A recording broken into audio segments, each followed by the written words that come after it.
Thank you Oh, you're for still your talking? It's a good curious sign. Sure. and your concern for us. We really Appreciate it. appreciated that. We're very nice to you. Of course, we're in this business because we love human beings. Right. Okay, let's see. Okay, so we're live streaming, you guys. So just so you know, we're live streaming on YouTube and Facebook right now, but we won't start until 11:35 because Oh, that's okay. to get all the latecomers in here. Oh, so you have enabled screen sharing? Yes, you can try it if you like. Oh, I think that would be good. So,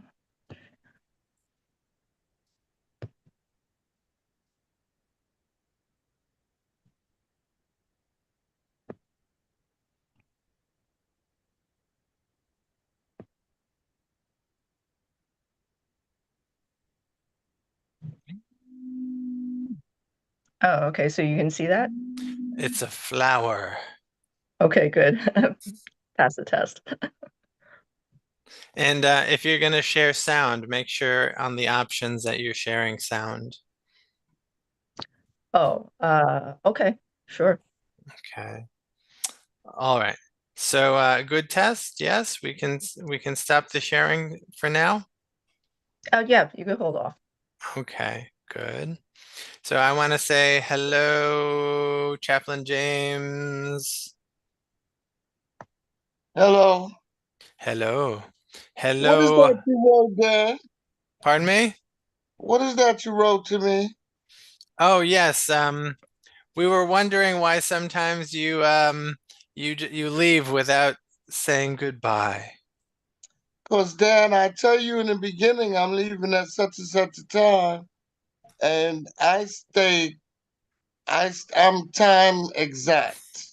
All right, so you Put it didn't get like that. tired of any of us, did you? No, it wasn't that. I have other obligations. All right, good, good, good. Today I'm leaving at 12:30. All right, thank you for telling me. You're welcome. Hello, Harvey Newman. Let's Morning. unmute yourself, Harvey Newman, if you're there. It's hard to tell.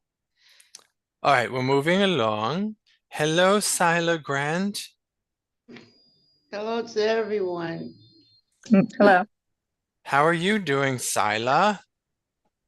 I'm doing good. I just finished rearranging all the furniture in my apartment except my bedroom. For the holidays? Oh, no, it's just, like new energies to come in. Ah, feng shui. Feng Yeah. shui, feng shui, something like that. All right, let me see what's going on with everybody. Well, we still have 5 minutes for people to tag in. Mhm. Might be a very small group today.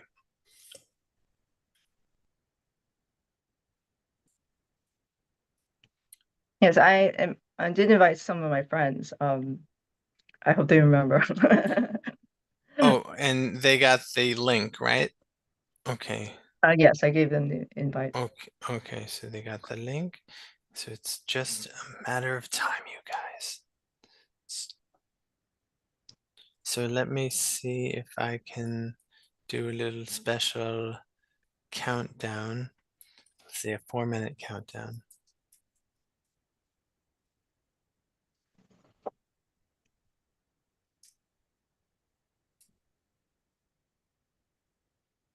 Okay.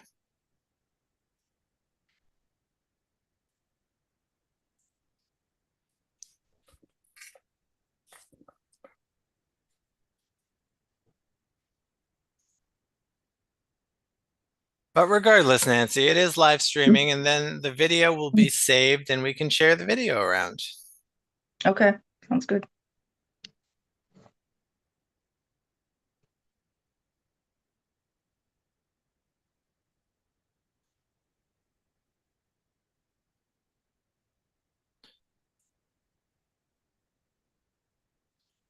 So let's see. Harvey, are you there, Harvey? Harvala?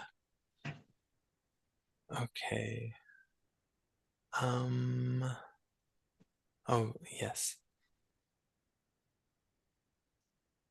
Oh, Kira's joining us. Hello, Kira. Kira, can you hear me? Oh, she's still tagging in. Hello, Kira, how are you doing? I'm okay. Thank you. How are you doing? I'm going to turn on the video after I um, look presentable. Ah, you're in a quiet place, Kira. No, my Oh, dog is barking, not quite.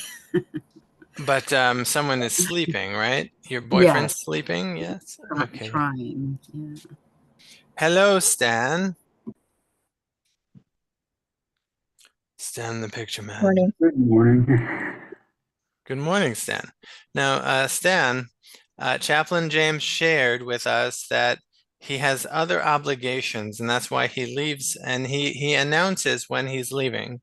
And so it has nothing to do with any of us.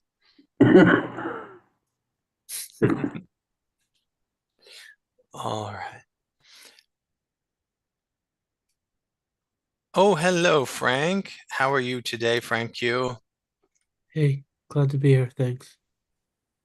Frank, you sound under the weather. Are you okay? I'm fine. How are you feeling? I'm fine, thanks. Yeah. Oh, okay. Mm-hmm.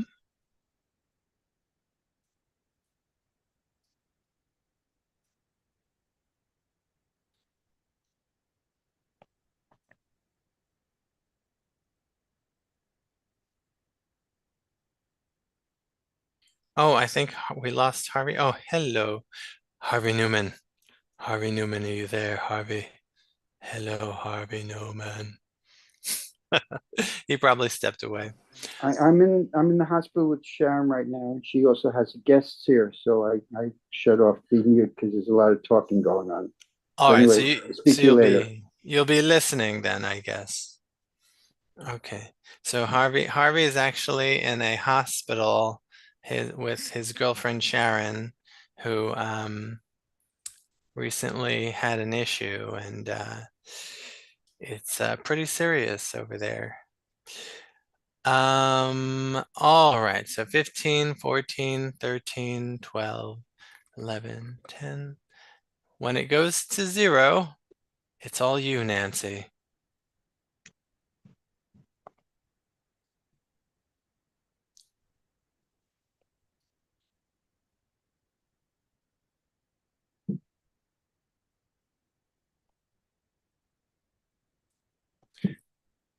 Yes, Nancy, you may proceed.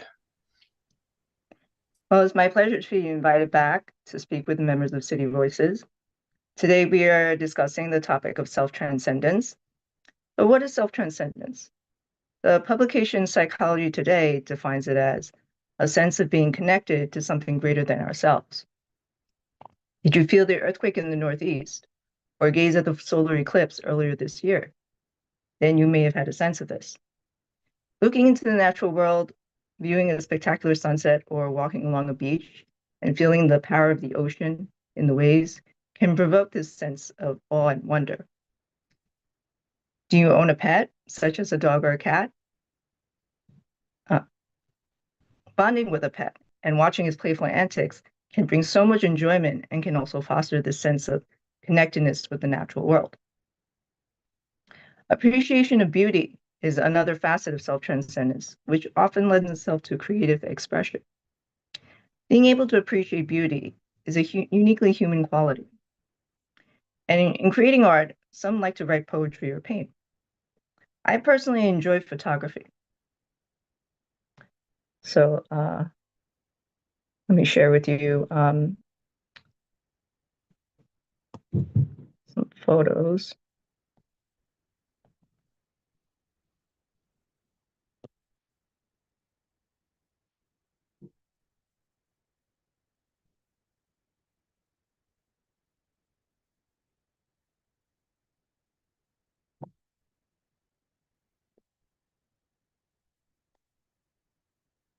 Dan, the screen sharing is on?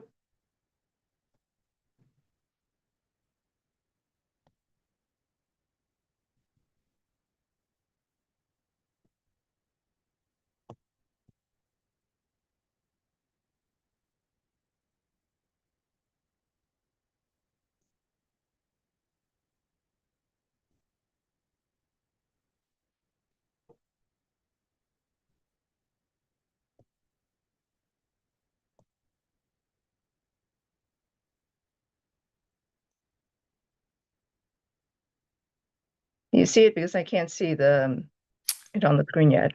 It should be well, we lost your video. Oh. And it should be a green button that says share screen at the bottom of your Zoom panel. Okay.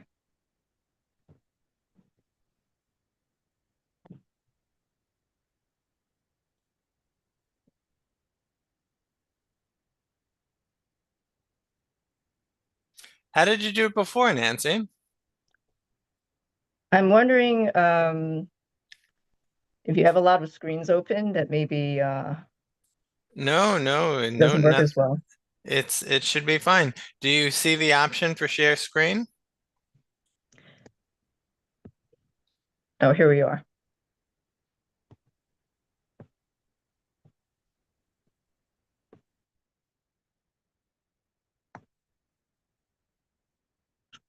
Okay, I found it.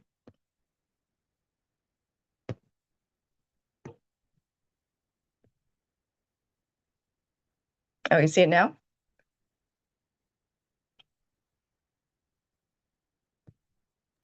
I Are see you- block. You're good, Nancy, now. Oh, okay. It's my first time screen sharing, sorry. But this is a Japanese tree peony. And if we just take a moment each day to focus on something beautiful, and in my case, I try to capture it in a photo, it can really bring so much joy. Let me show you another one.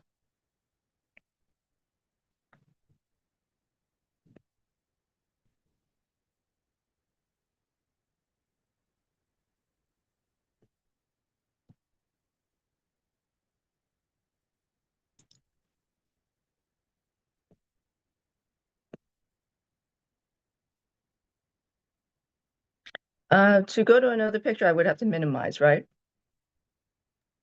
I think you could just go to a different window with the picture or just open the picture, I think. Okay, try that.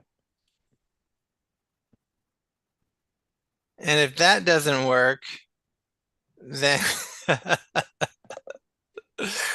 then oh, hold on. Someone's at the door.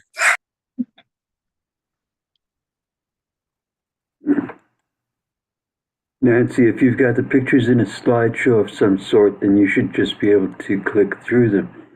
But if you're opening them up individually, I think you're going to have to go through this process of sharing, finding the correct screen, and opening up each window one by one, which could Okay. become a little bit tedious if you have a lot of pictures.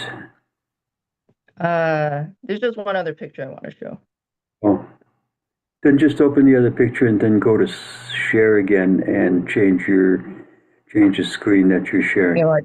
Yes, I stopped sharing. That's what I needed to do.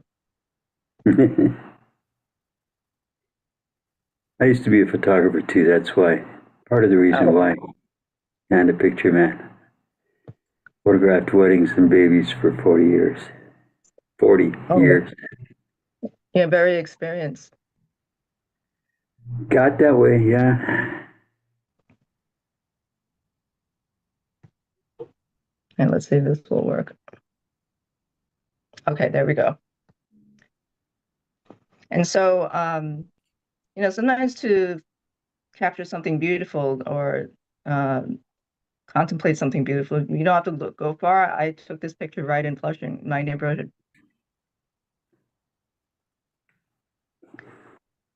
And when thinking about the natural world, we actually can go a step further. So I used to work for ophthalmologists, and I came to understand that the eye is an amazing organ. An image of something we see is received by light receptors in the eye and transmitted as a nerve signal to the brain. Signals from the cone receptors of the retina are transmitted through the optic nerve to the brain where the image is processed in color. Most animals are actually limited in their ability to see color, but having over 5 million of these cone receptors enables us to see the full color spectrum. Since seeing in color is not necessary for survival, are we then adapted just to survive? Or are we adapted to enjoy life? And why? If we contemplate questions like these, this can help us find meaning and greater purpose in our life. On our website, jw.org, there are some beautiful videos and articles, which I'm not actually able to show since I'm speaking on behalf of myself and as a Jehovah's Witness and not on behalf of the organization. But if you click on Science in the Bible on the homepage and scroll down to Was It Designed? You can find some beautiful examples from nature that can help us explore these questions.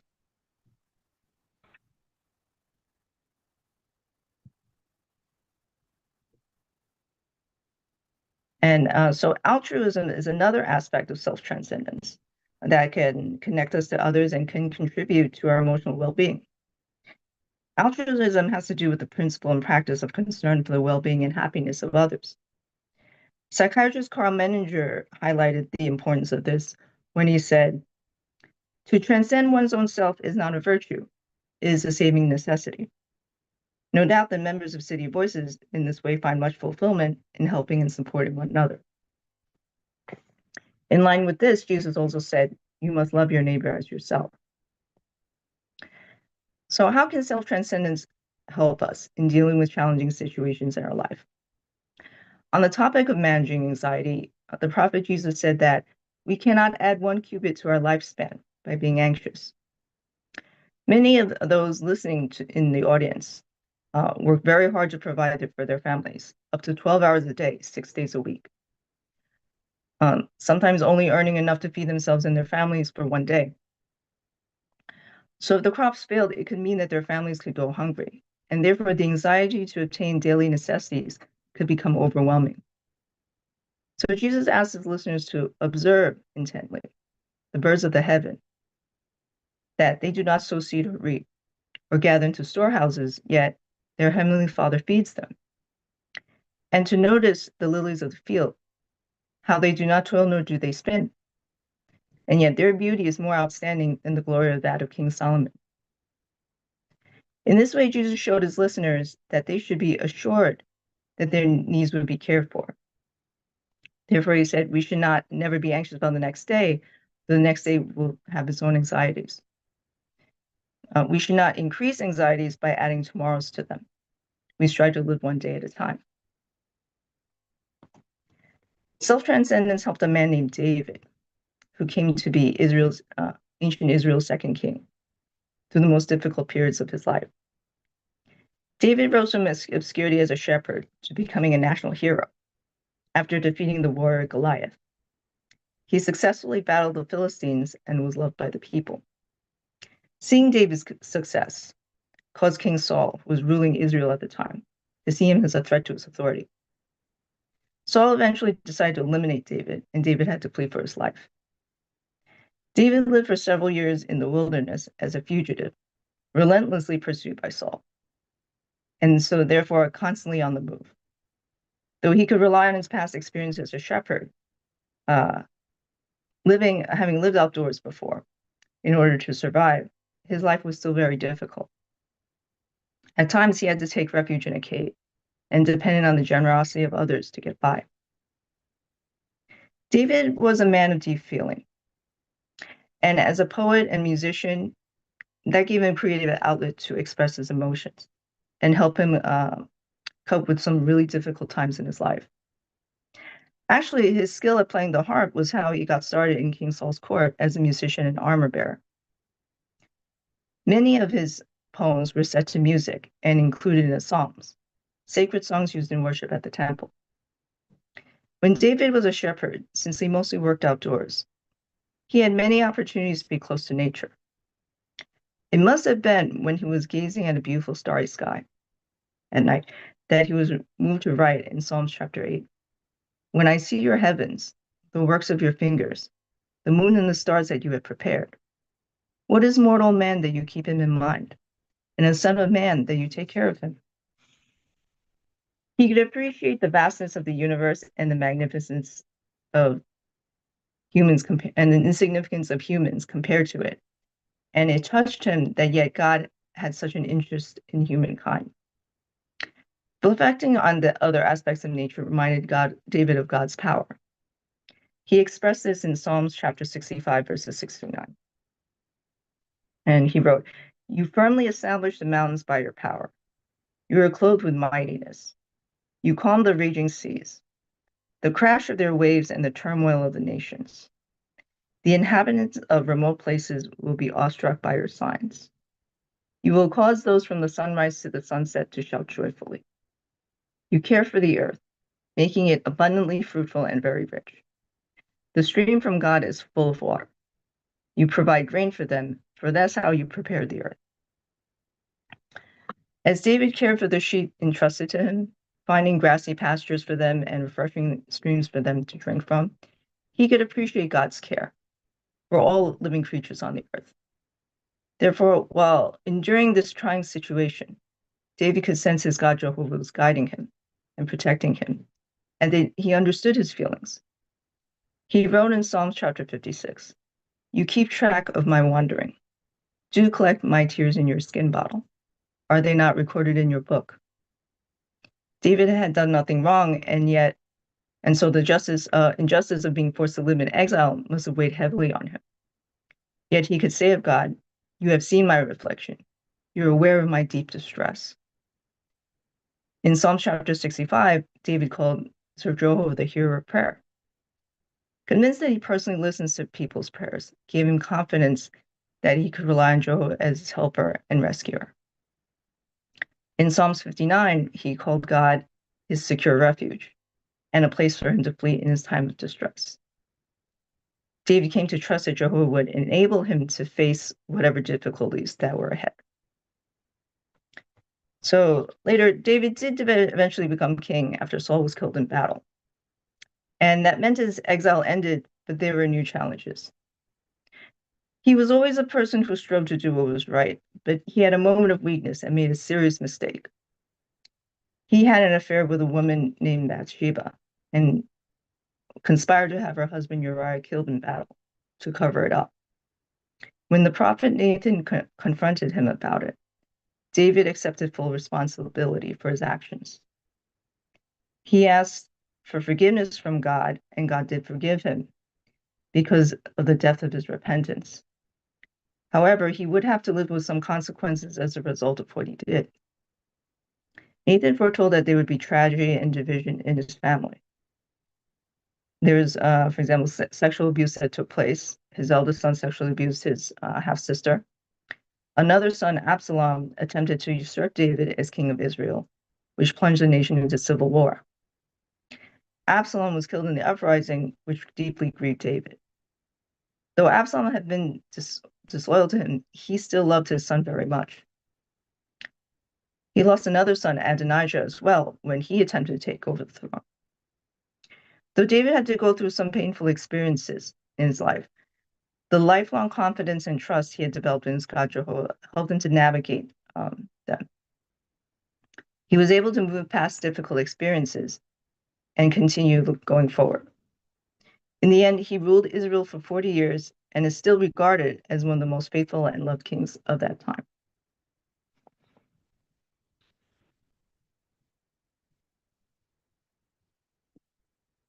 So as we continue on our spiritual journey by learning from the natural world and looking into our own humanity, we can foster self-transcendence, and self-transcendence can help us to become stronger and more resilient in coping with life's challenges, as well as heightening our sense of well-being.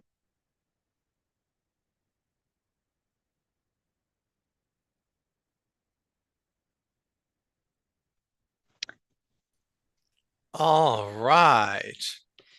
Well, that was a lovely presentation, Nancy. Now, you said you could only give us a half hour. Is that true? Well, I was going to address that question regarding the concept of insanity in the Bible. I don't know if you wanted to Oh, yes. like Yes, the please. audience a comment, or you want me to answer that question as well? Absolutely, Nancy. Please go ahead. Okay, sure. So actually, there are several references to insanity in the Bible. And by insanity, we mean a disordered state of mind occurring as a result of a specific mental health condition. So one instance that is mentioned was when the prophet Daniel foretold that the Babylonian king Nebuchadnezzar would suffer from insanity for 7 years for failing to give credit to Jehovah God for the power and glory he had as king of the Babylonian Empire. And actually, this is history because there is an ancient cuneiform text that refers to some mental disorder on the part of Nebuchadnezzar, his illness causing him to neglect his duties as king, and then restoration of his sanity. It is thought that he suffered from lycanthropy, which is a condition in which a person believes he has been changed into an animal. It could be a wolf, a dog, or a cat. In Nebuchadnezzar's case, it was that of a bull. Since his mental illness was of divine origin, however, it cannot actually specifically be identified with a known disorder. And then in the past, it was commonly thought that almost all mental disorders had supernatural origins. In Jesus' time, cases of demon possession might appear to be cases of apparent mental illness. The Bible speaks of a man who was demon possessed and lived among the tombs, continually crying out and slashing himself with stones. Other individuals suffer from speechlessness, blindness, and epilepsy due to being under demon control. But the Bible makes a clear distinction, though, between those who are physically ill and those who are demon possessed, as it states here in Mark chapter 1, verse 34, that Jesus cured many who were ill with various sicknesses, and he also expelled many demons. So actually, there is no proof that the demons are involved in most cases of persons behaving irrationally, any more than they are behind all cases of physical illness. And then if we go back to the person mentioned from the Bible that I was just speaking about, David, once there was one instance he actually feigned insanity to evade capture by enemy soldiers. And the ploy worked. He was able to escape. He writes about these experiences, interesting, in Psalm chapter 34 and 56. Now, so now in the case of Nebuchadnezzar, we might ask the question, does God inflict mental illness on people? And I think many people have had a severe illness. This question has sometimes crossed their minds. I know I had a patient once. He suffered from severe asthma, and he was on many medications. One of them was methotrexate, which actually one of the side effects of methotrexate is it changes persons to mood. And in that case, it would make him very depressed sometimes. He had to take the medication twice a week. So literally 5 days out of the week, he would feel depressed because of being on this medication. And for a little background, actually, he had asthma since he was a child, and he had been hospitalized at least 30 times and probably intubated almost as many times. And, intubation meaning the patient has to be put on a ventilator to help them breathe. So at one point, his doctors told him he might not live past the age of 30. So you can imagine he really did also have reasons to feel depressed. And so, sometimes he would come to the office in a low mood. And one day he asked me, why is he like this? Why is he so sick? Because he has 2 brothers in his family. They're very strong, very healthy, both in the military. And he is the only one who is sick the way he is. And I explained to him, there isn't someone up there who is telling This person, oh, they get to be sick, and another person, they get to be well. Asthma, like a lot of medical conditions, there is a genetic basis. For example, there are different phenotypes, or we could say types of asthma that can be expressed genetically, and it's it can be from exposed to certain things like secondhand smoke, from a young age, that can why persons develop asthma. But one doctor did tell me that the basis behind a lot of medical conditions is actually genetic. So if we look at the development of mental illness, the current understanding now is that genetic predisposition is involved, as well as emotional trauma and family dysfunction. So these three factors, in overwhelming majority of cases, would lead to development of a serious mental illness. And this is actually in line with what the Bible says. I could read this here. Romans chapter 5, verse 12 says, that is why just as through one man sin entered into the world, and death through sin, and so death spread to all men because they had all sinned. So it's in line with our understanding that many illnesses, including mental illness, are genetically inherited. And another scripture here in James says that when under trial, let no one say, I'm being tried by God. For with evil things, God cannot be tried, nor does he himself try anyone.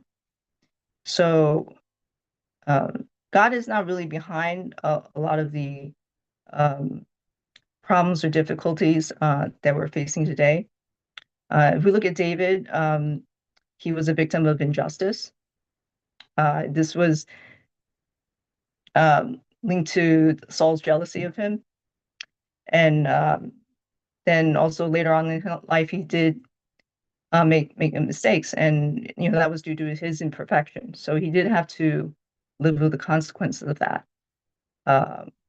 But part of self-transcendence is being able to make sense of our experiences and what is going on in our life. And the Bible can help us to do that.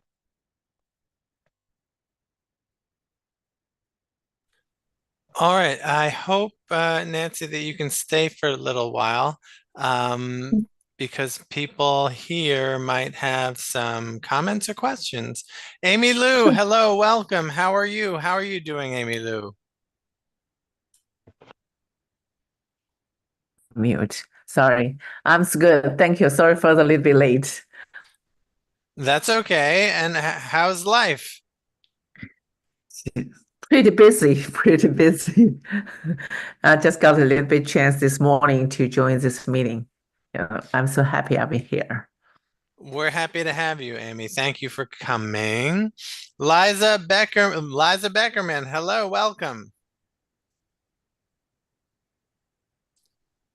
Hello, Liza. Please unmute yourself. Hi. Hi, how are you doing, Eliza? How's it going? Good. Good. Sorry I'm late. I'm late everywhere. I was just cooking and doing the dishes. How you feeling?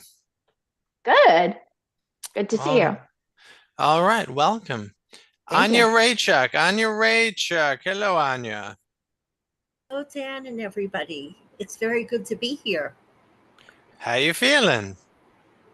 A little out of sorts, to be honest. Not to bring anybody down around the holidays. I hate when I feel out of sorts and I have to say that, so because I don't want to bring anybody else into a low mood. But my life is very hard now, and housing problems mostly, and just grateful to be here. Coming on support groups really helps. Reaching out and asking for help, or just being around people who are safe and sober and hopefully safe and add sobriety to my life really, is a big thing I'm grateful for. So I'm always grateful for your group, Dan. Thank you.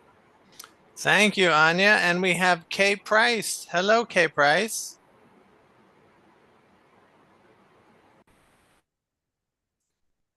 Hello, hi. Hi, Kay Price. How you doing? I'm sorry, What, I'm just out, but I want to tune in because I how came did you in my how did store. you discover us, Kay Price? I got invited and to a friend of mine, uh, one of the speakers, and I said, "Oh, I need to see this is interesting for me." So, Oh, are you a friend of Nancy? yeah. Oh, wonderful. Uh, Welcome, welcome. She's right there. Do you see her? yeah. Uh-huh. All right, very good. Yes, I'm interested. Uh-huh.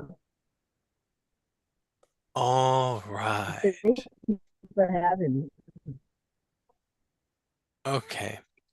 Let's see who else. All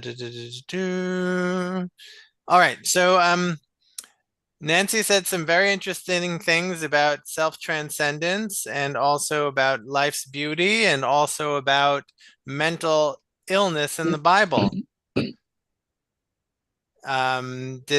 Does anyone have any feelings or response to anything that Nancy shared today? Sure, Dan. Go ahead, Harvey. Yeah. So Nancy, I love what you had to say.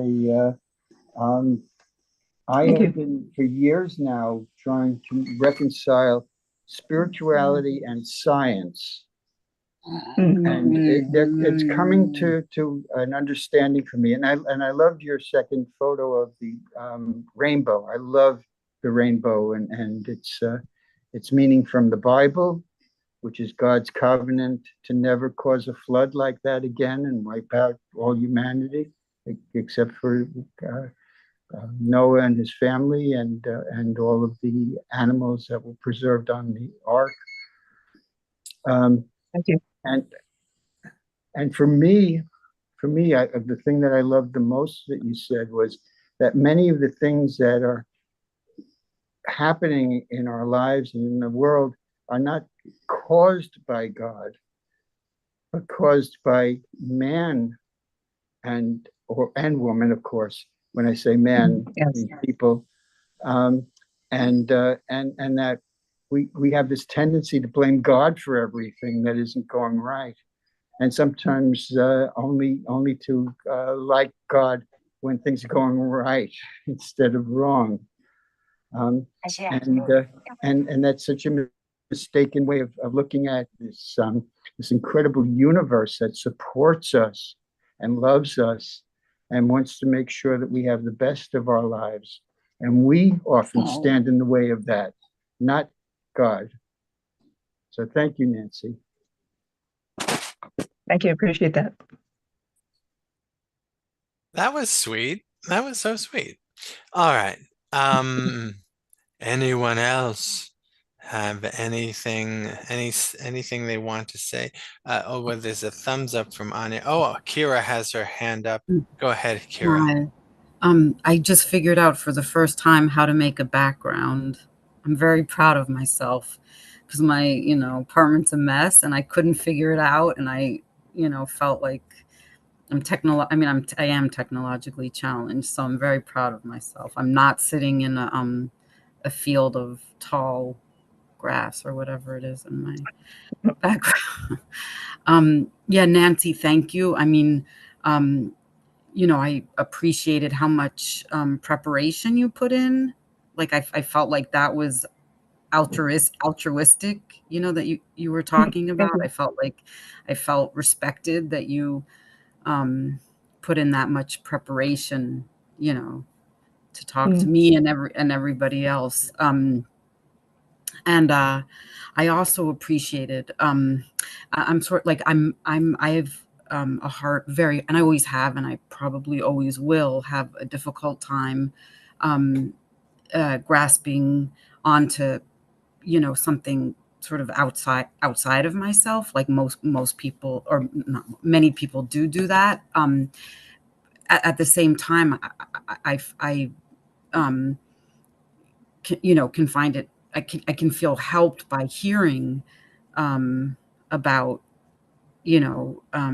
spiritual things, and I really appreciated the sort of balanced perspective that you presented, that it's not all goodness and love. And you talked about the individuals in the Bible, and there's love and care and also resentment and vengefulness, and I just found that very helpful, because for me, trying to feel better within myself, it's involving trying to accept all the parts of me, the I don't know how, if you can think of a way to word it, I would appreciate that. Like, I don't know, like, I don't, instead of saying like the good parts and the bad parts, because I guess none of them are good or bad. Yeah, it's like our imperfections. Right. Imperfections. Right. Mhm. Imperfections. Absolutely. And working on accepting that. And so I appreciated that you presented imperfections as well as what would be the opposite of imperfections, do you think? Well, perfection, of course, none of us Perfection, are yeah. perfect. And the Bible is about people who lived thousands of years ago, but are very much like us. Right. Like what you said, they can love people and care of others, but they can have also a lot of negative emotions or bad qualities. So, and the Bible presents them all, and very honest and candid about it. So we can relate to it. It can validate us. I really appreciated that. Right. And just along those lines, Anya, like, I didn't, you presented a balance, like nothing that you said was bothersome. It was like what Anya, you were saying, imperfections and and perfection. So in keeping with what Nancy, I just appreciate it. Thank you. Thank you. Sila Grant, you have your hand raised patiently. Yeah, I just want to say that I've listened to a lot of people who are into the metaphysics and the sciences of spirituality. Well, like she said, with the ancients, I mean, even they were aware of mental illnesses, which I've heard said before. But although, each individual has which we have and it's what they call an auric field. Auric field, and it says when you don't take care of yourself, we develop holes, and we develop holes in our auric field, and it takes a while before the germ attaches itself to the field, but it takes time. That's like somebody getting cancer, but then when they go to the doctor, they get the news. And from the time that the germ attached itself to, this is just an example I'm trying to make up. And by the time they get to the doctor, the germ has already penetrated the auric field. And also, it's like, when a person is angry, sometimes we don't even know we're angry. And anger can develop different types of illnesses, such as arthritis. They'll say, if you get rid of these issues, they say you got issues in your tissues. And then it's about the food that we eat, the water that we drink, the air that we breathe. All of these things, that has over time has become so unhealthy that this, it contributes to the way we think, the way we feel, the way we treat ourselves, and the way we treat each other. And this is what, and if the auric field, your energy field is weak, we allow these germs to come in And these are dysfunctions that come in and eat away at us. You know, this world is so disturbed today that, you know, it's not hard for me to believe that. Because once I stopped doing a whole lot of things, you know, like a lot of stuff went away, and I don't remember the last time I even had a cold. So, you know, this goes like the part that gets me is when she talks about ancient history, you know, and it goes all the way back to Kemet, which is named Egypt today. And they dealt with mental illnesses, and, you know, way before Jesus was even thought about. But this is, you know, she reminded me of that, and I see, you know, how far we have come with that. So it's consistent with, you know, with history. It's all consistent with history. And then when we disconnect ourselves from our creative source, I mean, that's we have to be connected to the creative source, because that's our life force. And once we disconnect ourselves from our life force, a whole lot of disruptions, ailments, and all of that stuff, you know, because the people who rule the world today, you know, they don't care about, the only thing they care about is making money any way they can. They don't care about the people or nothing like that. And these people are not authentic. They're not true to themselves and anyone else. And the world is all messed up because of this way of being and thinking, and people trusting them, you know, people trusting them to do the right thing, which they have not been doing. And there's a whole lot of mental illness and other diseases that have developed. And they say some of them, they went to a laboratory and developed them and then put them out there and, you know, develop a lie behind it. There all kinds of things are being said, which I wouldn't doubt it, because if you got evil people ruling over you and you're trusting them, they're liable to do anything to anybody and stuff like that. But yeah, I just wanted to say it's consistent, and it goes way, way, way back, you know, and I've read it in books myself. And I've read it in books myself in ancient history. So yeah, you know, we have to stay connected to our source, because the creator is the source of everything. And once we disconnect from the creator of all things, you know, things go away. Things go away. So it goes, you know, it goes way, way, way, way, way back, way back. Thank you, Sila.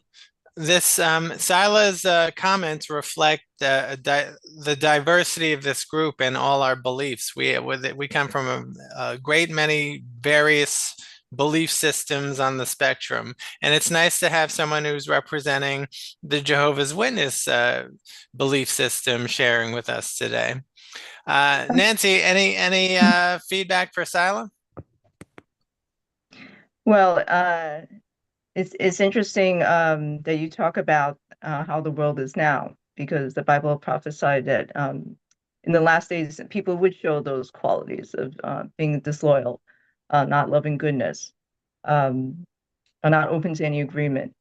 And it is having, I think, an effect on all of us, you know, with our mental well-being.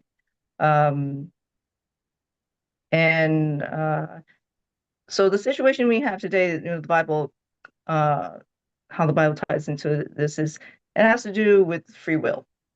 So the issue is, can we, are humans able to make the decisions for themselves as to what is right or wrong? Are they able to rule themselves? And I think it's playing out. I'm not sure of that. So, but it goes along with what you're saying, you know, what is happening right now in the world today. All right. Oh, Sila, you have a comment. Go ahead.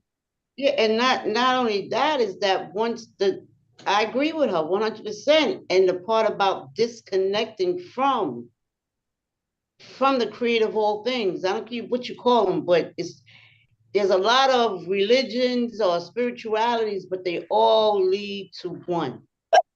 the one, creator of all things. You know, you can call different names, different countries, but it leads to the one. And once we disconnected from that, you know, that's like a baby. You know, you leave the baby in the abandon the child, or either the child at 7 years old runs away. What happens? It disconnected itself from its parents, and the child don't know what to do. It doesn't know except to eat, go to the bathroom, you know, with those basic needs that come up while they're out there, and then they're fully in danger. Sally, you said something that I've heard before, and it's very profound, that no matter what our religion or spirituality or belief system is, there are many different paths to source or God or to the truth, and that's a beautiful thing. Thank you, Sally. Harvey Newman, go ahead. Yeah, thanks for reminding me, Sila, of this. The quotation I'm going to say is a very controversial one, but I think I've understood now what it actually was meaning. And that was Malcolm X said, "The chickens have come to roost." And I've been studying what I consider to be the chickens, which is intergenerational trauma. And I believe that we've reached that point where unhealed trauma, unresolved trauma is causing much of the problems in this world today. People have been traumatized. There are no victims and villains here. They're all traumatized people who don't understand and haven't been able to realize the damage that trauma does to the individual. And I believe that's the chickens that Malcolm X was actually talking about.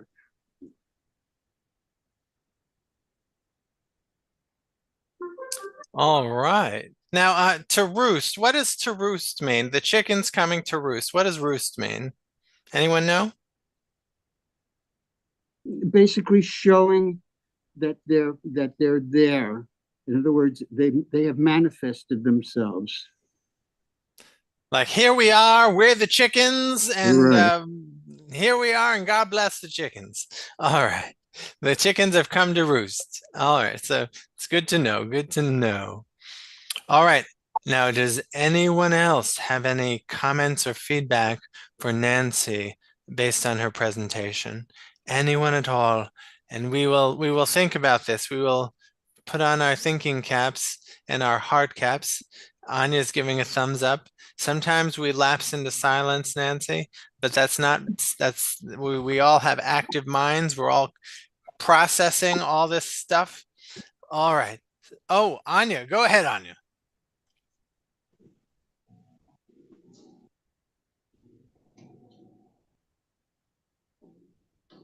I just want to say anything in response to the presentation. I found it extremely lovely. The speaker, I'm sorry, I forgot her name.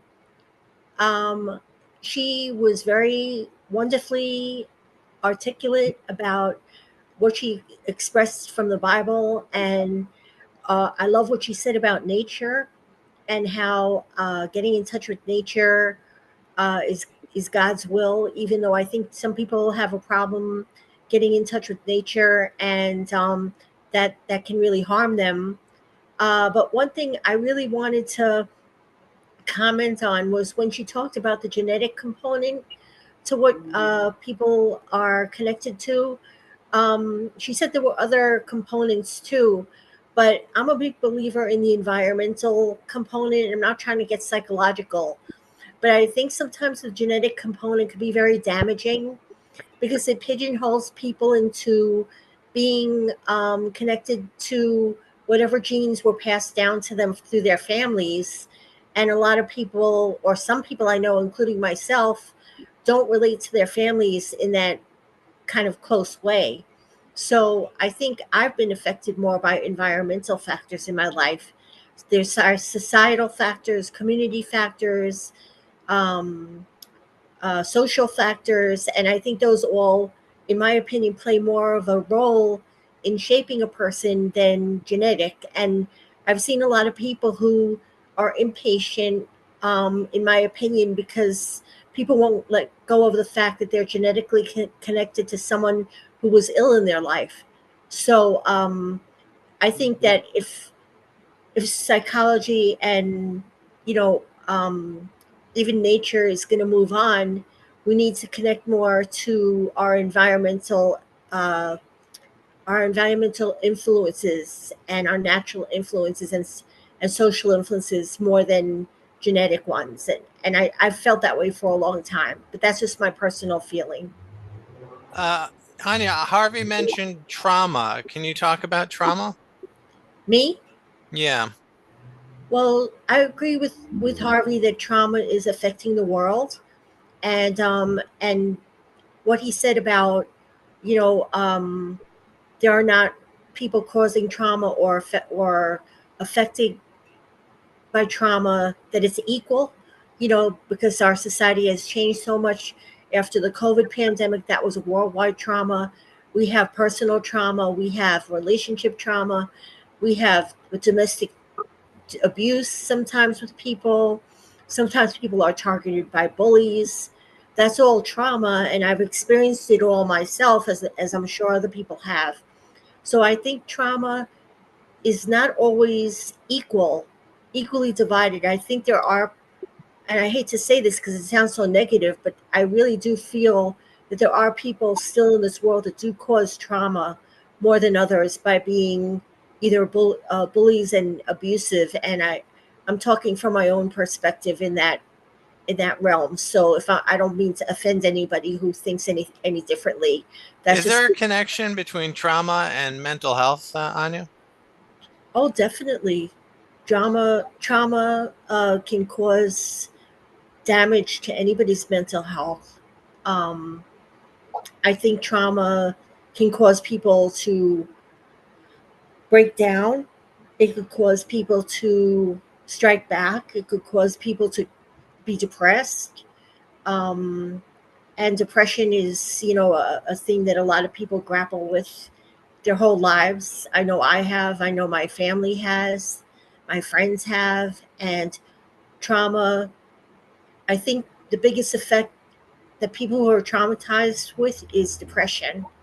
I think they go inward because they turn their anger inward instead of it towards the, the, the factor that's causing trauma, because sometimes that could be so fearful.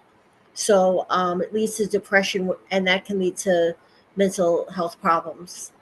Thank you for sharing that, Anya. Amy, you've been patiently listening. Do you have anything on your mind? Yes, I do. Thank you for inviting me to come to this meeting. It's very interesting. Like last time, what I said, as what I said last time, you know, I'm working with a lot of people who has this kind of problems. So I'm really interested in getting to know this field and also getting to know how to resolve this kind of problems. I should say, today is the first time for me to hear what Nancy said. You know, even in the Bible, you can find some information about mental health situation. I read Bible before, but I just didn't get a chance to finish it. I don't know if Nancy can tell some information about how Bible gave us answers or resolutions about mental health situation. Sure. So there's a proverb that says that talks about connection between mind and body. That says a cheerful heart is good medicine. So having a positive outlook, the Bible can give us a lot of hope. One of the main traumas that people experience is losing someone they love. And the Bible gives us hope in Revelation chapter 21, verses 4, where it says that there will be death will be no more, and mourning, neither will mourning or outcry be anymore. God will wipe away the tears from all people's eyes, and the former things will pass away. And yeah,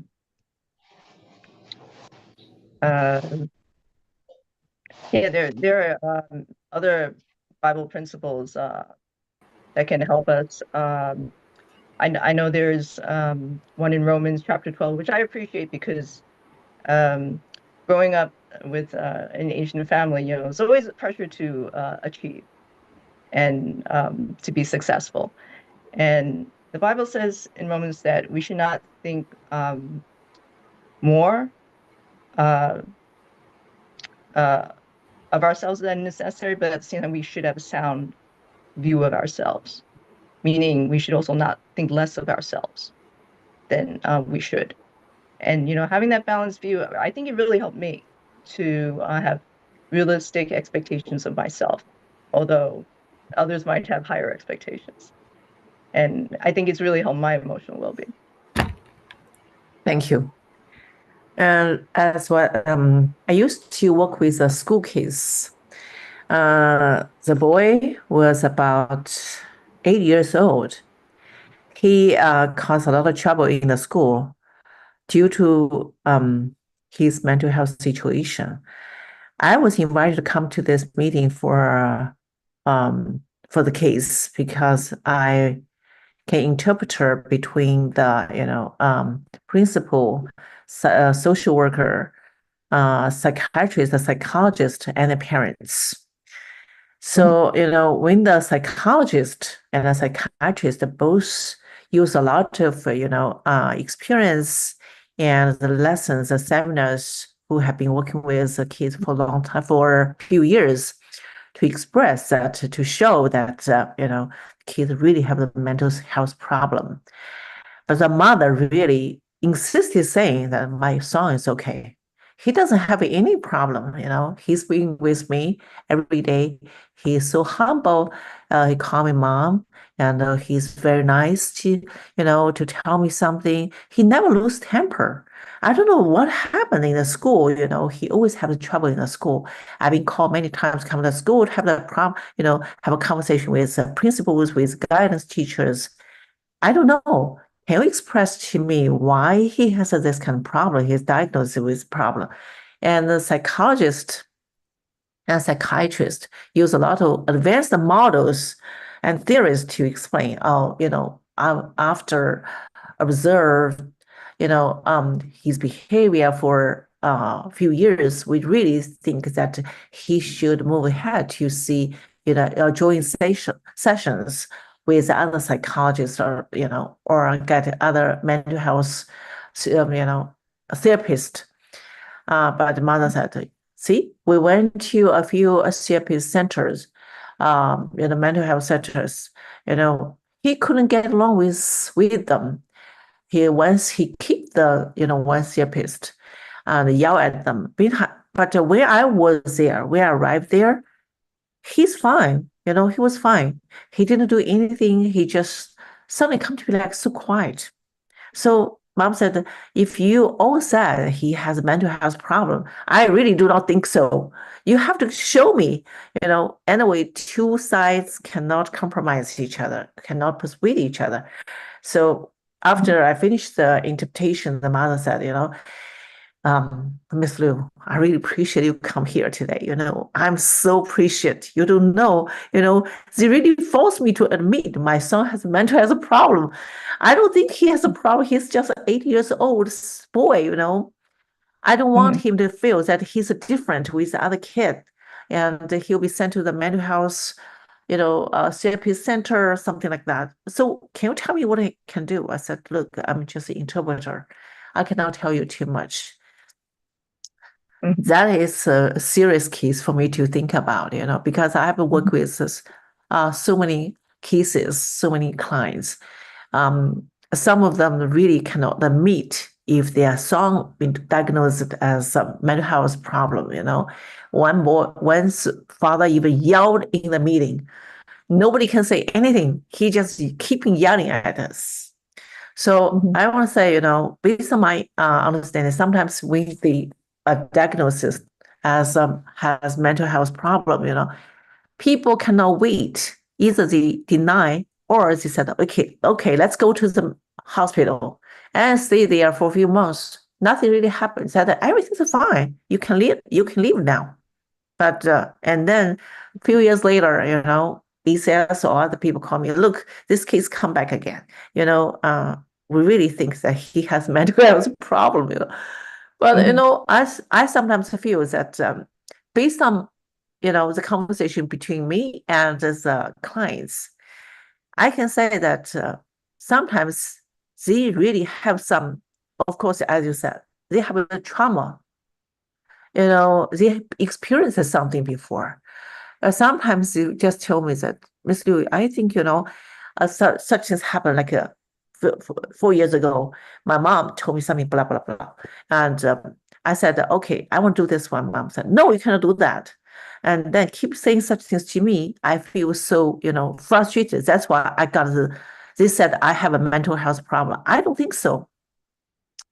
Another case, the client told me, every time I work so hard, I feel so much pressure after work every day. After I go home, I want to relax. I want to take a shower. I want to have a dinner and a cake, enjoy myself with a candlelight, something like that.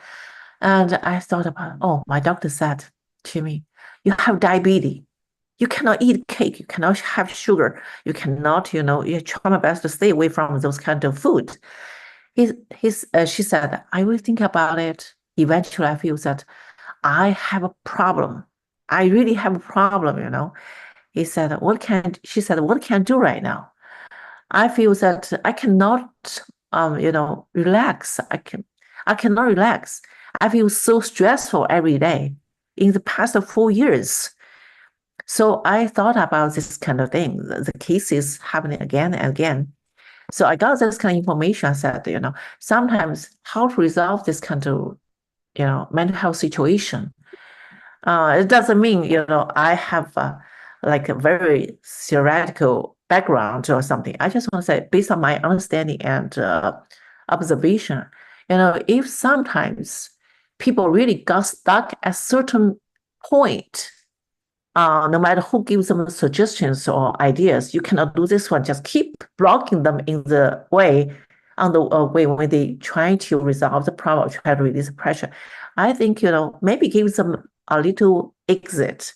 Let them feel, okay, this way you can just test it well, try it a bit, release yourself, and then release your pressure. And then you can feel a little bit happy, or at least tonight, she feels so happy after she had a cake. I think, why don't just let them try? That night, he feels so happy, and gradually, maybe the pressure will go away automatically. I don't, when I work with clients, I cannot give them this kind of idea because my role is work as interpreter. But sometimes when they try to, really ask me something, I just say, okay, try your best to release yourself. Do whatever you can do. Especially if they tell me that I want to suicide tonight, that's a big problem. So I said, try to release yourself. Do whatever you can do to make you happy. But sometimes, some days later, they said, oh, last time after I talked to you, I feel much better. So from this kind of experience, I can say that in case people really get mental health sickness or like anxiety, depression, or other kind of problem, if, when they get stuck at a certain point or certain kind of problems accumulated for years, we can just let them, release the pressure right in that point. I think that might be a, resolution. I'm just talking about this experience. It doesn't mean I want to tell everyone you can do this one, make you happy every day. Doesn't mean that. If doctor tell someone that you cannot, have a cake because of diabetes, something, that person, I remember this one for years. I got so depressed. I say, maybe you can try a little bit of cake tonight, see what's going on, Next day, if you feel happy, tonight you feel so happy, just let it try. I think that's maybe the way for them to release a little bit. Gradually, they can find different ways to release their pressure. That's my suggestion. May I say something? Yes, of Yeah. course. So I appreciate, Amy, your role as interpreter, and I think this is more unique to Asian people, is that Yeah. the client often puts extra responsibility on the interpreter, thinking that Yes. you can somehow advocate for them or facilitate certain things that they need or want. So I appreciate, the work that you do. But also, I think a lot of people in their life, they don't really feel heard or seen, or appreciated. And I think it was so great you went the extra mile to just take a little time and listen to this client, and it really helped this person. And I think what you're saying, what you're highlighting also is the stigma felt in Chinese culture, Asian cultures towards around mental illness. It's more than in Western cultures. So the denial that you're describing, parents who they can't believe their child could have a mental illness, and how that's such a roadblock in helping the patient to get better. I think it's very true. It's very real. I've been reading about it myself, in my own community in Flushing. I think that, just like the rest of New York City, we were affected by the mental health crisis. And I'm trying to think about this, find ways to see could more conversations be started about mental health. And, for people to feel more open to discussing it and to addressing it. Nancy, if you ever wanted to come to Manhattan and meet me at a place called Fountain House, we could you could learn about people who have these conditions sharing stories, and also maybe you could talk about something that you feel you wanted to impart to the people at Fountain House who might be caught up in unhealthy mind patterns. So you and I can talk about that. We can meet in Manhattan. At some point, it will be called volunteering. And if you're interested, you know how to reach me, and we'll talk. And it's a beautiful way. I think Jehovah, God, would love that. Okay, Stan. Hello, Stan. You've been silently brooding and thinking and listening, and I'm sure you have a lot on your mind. I do, Dan. First of all, I'm not feeling really great, so I'm a little distracted. Dealing with pain, unfortunately. And apart from that, this is, you pointed out, our diversity, we're all unique people, and we have a unique experience, and what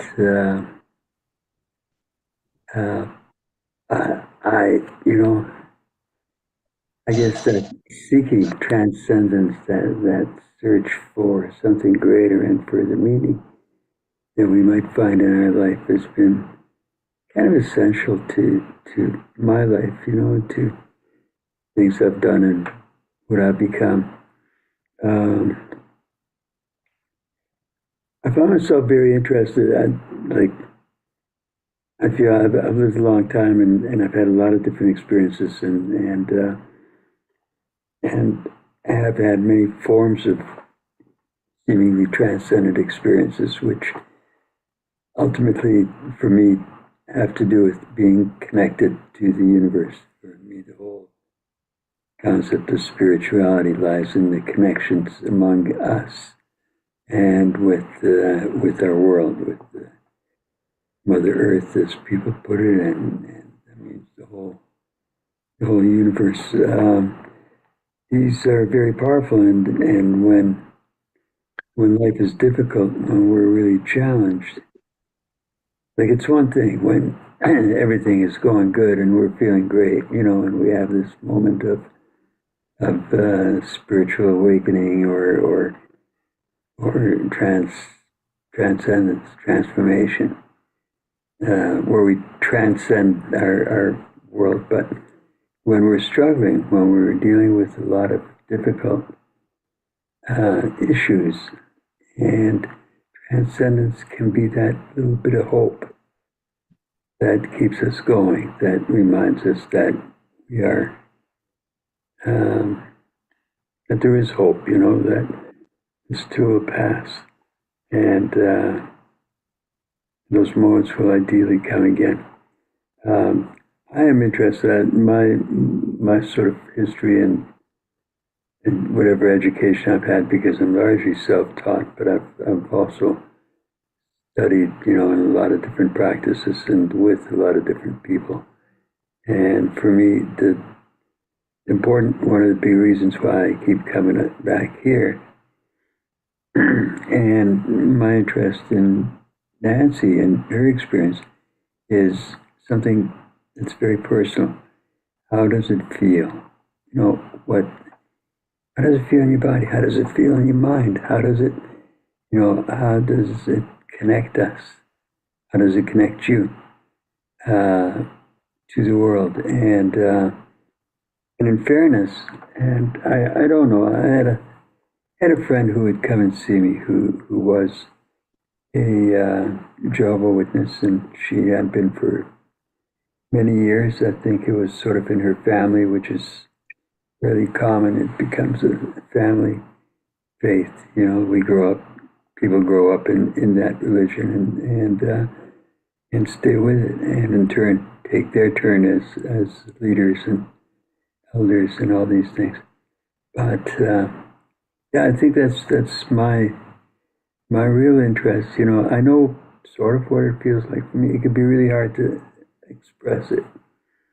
A moment of joy, a moment of beauty, a moment that reminds me that the world is in fact a beautiful place, that it has been a real gift to be given a life, to be given this experience. And for brief moments I can feel all connected. But I guess I'm interested in how other people experience that. I like to compare. I don't have the answer. I understand myself in some ways through the others who I exchange ideas and information with and share experiences with. So it's been really interesting, Nancy. And I was going to bring something up because, once again, your faith has become, in some places, a source of, just a week before, Dan had said that he had found you and that we'd be sharing your story, your experience. The media once again brought up reports from Russia, and I hear that really awful things are happening to witnesses in Russia right now. People are being prosecuted for their faith. It's hard to imagine here in North America living with that, where we still have some freedom as to what we choose to do. But it breaks my heart that people there are being subjected to political oppression, and people are being sent to jail. People are being called terrorists just because they have a particular faith. And I don't know if this is kind of turning up here, but it is something that I've been curious about. I do believe in our freedom to live the way we choose to, provided we harm no one else. We do no harm, then we have the freedom to be ourselves. And seeing a government, a people, another church, because there's another church that's involved there. it's both heartbreaking, and I wish we could somehow bring an end to that. Anyways, I can go on and on. I'm a little bit scattered. I'm really not feeling very good this morning, Dan, and that's unfortunate. But I'm going through a few things right now, health-wise, and they're pretty serious. But thank you for being here. And these little gatherings, because I feel like I can speak openly, and we can all speak openly, and you can say whatever you want. I'm not going to judge you. I'm not going to say, well, you're wrong. I'm going to say, thank you. Your experience is enlightening and it's helpful. And and so I'm here because we can do that here. I appreciate it very much. Thank you, Stan. If people want to talk, I'm going to shut up. Now we have a lot of hands, but Stan brought up the persecution of Jehovah's Witnesses in Russia. And I was wondering if we could hear from Mary Lee and Arthur, if you guys have anything to say about that, about anything that you've patiently listened to so far. Yeah, the persecution that's going on in Russia and other parts of the world. There's around 150 witnesses that are in jail because of practicing their faith. We're politically neutral. We don't take sides in any form of political conflict or sides. And that sign's been put you, both sides don't like you, right? So, but we look at the same stand that Jesus took. He was politically neutral at the time.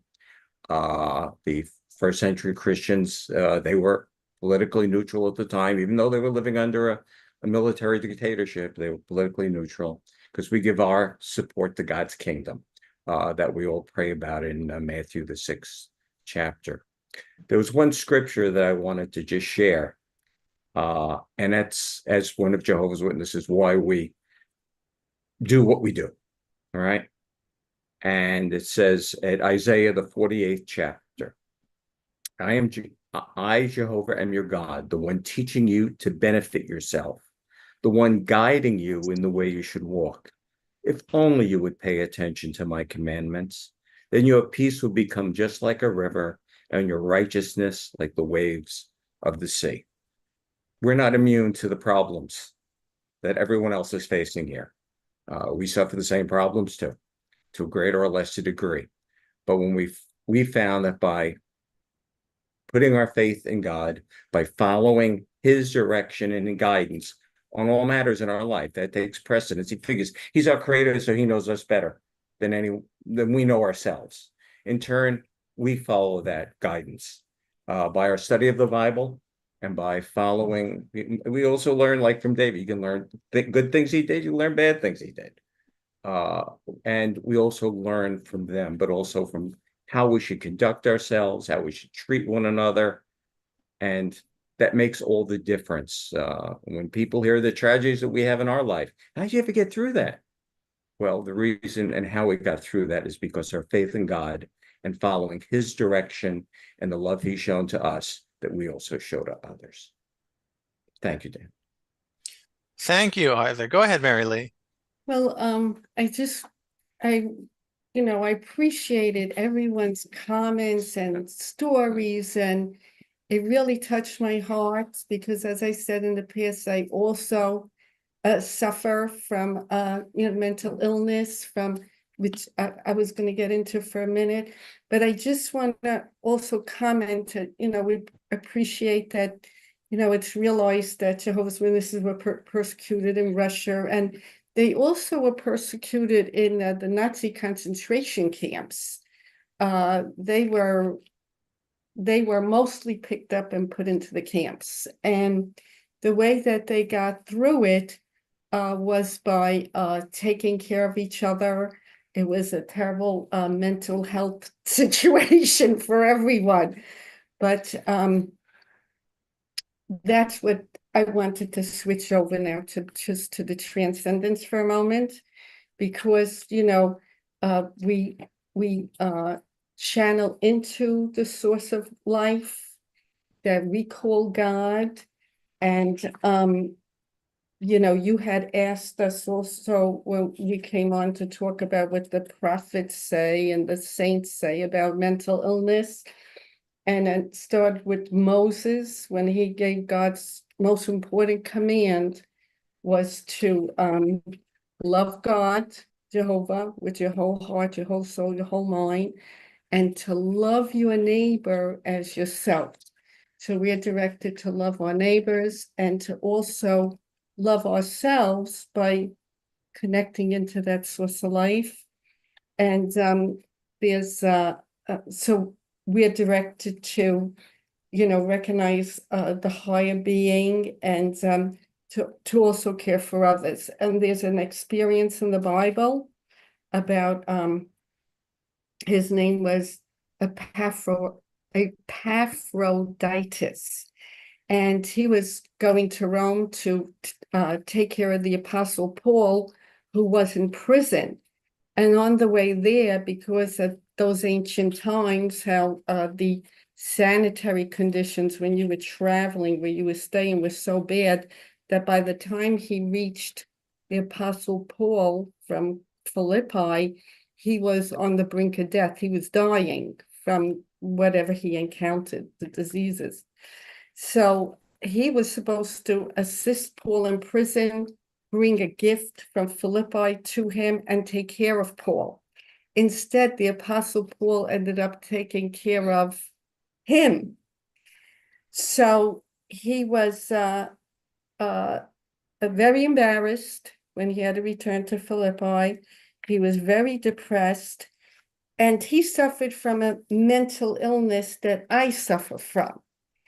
And it's an anxiety and depression that is so severe that the Greek word for it has to do with torturous agony. That's the meaning of the Greek word. And that's the kind of anxiety I suffer from. So the Apostle Paul directed the congregation, he wrote a letter, gave it to him to give it to them when he returned, not to ignore what happened, his depression, his illness, but rather to flock around him, to love him. At that time, they would hug and they would kiss, and to really, appreciate him and what he was trying to do. And so as Jehovah's Witnesses, that's what we're directed to do in the congregation. And that's the kind of love I receive. I got a phone call last night and it was wonderful. So that's just what we're all about. Beautiful. Thank you, Mary Lee and Arthur. Now we only have 5 minutes left. So Sila, can you keep it to 1 minute? I'm sorry, Sila. No, yes, I can, because all I wanted to say is that when she talked about just having that piece of cake, and if she had that piece of cake, she would be able to relax. And I don't know why, but a long time ago, I always got mixed up with child services, and I was looking for an apartment. And everything they told me to do, I did, but it frustrated me. It frustrated me so bad, I said, you know what?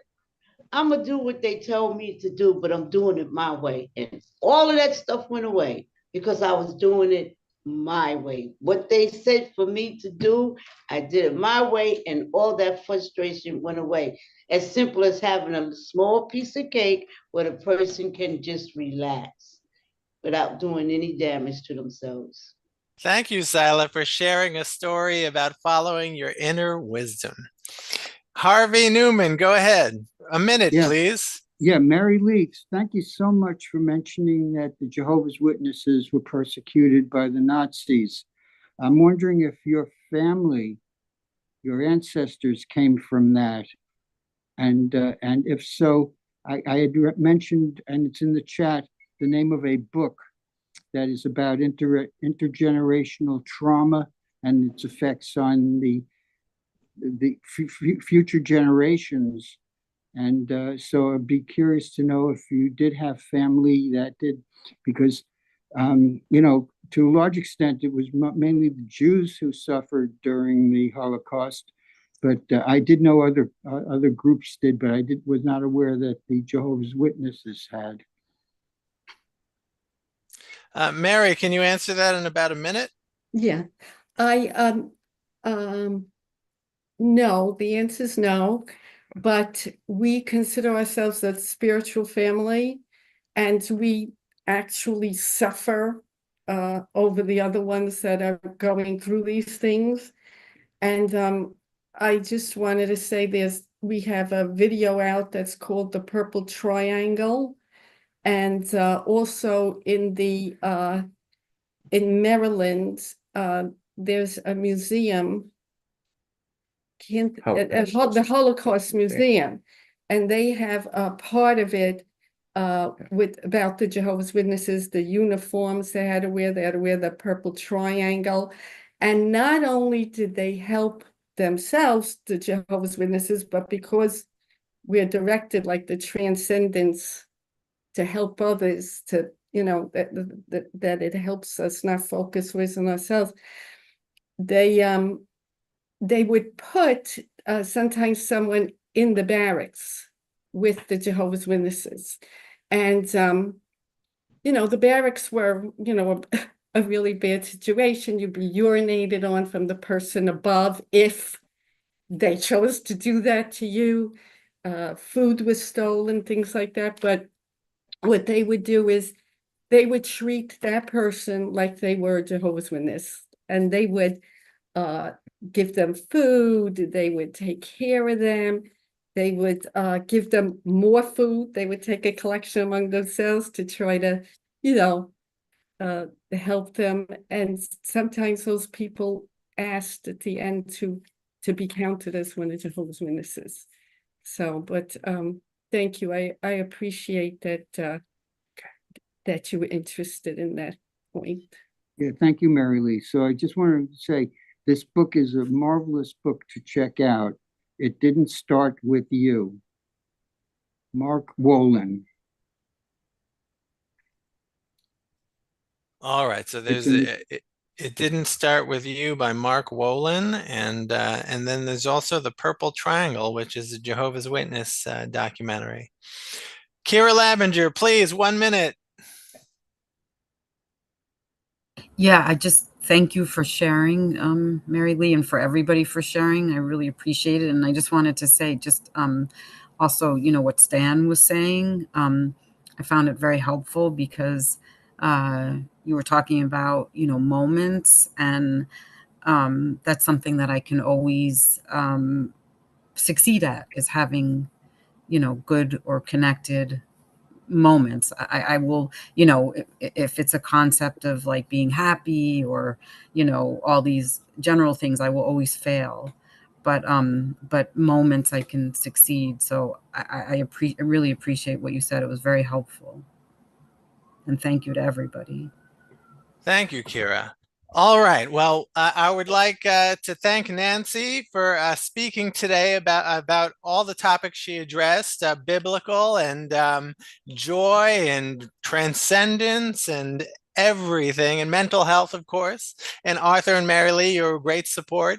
Nancy, can you close us out with a couple minutes of parting words? Yes.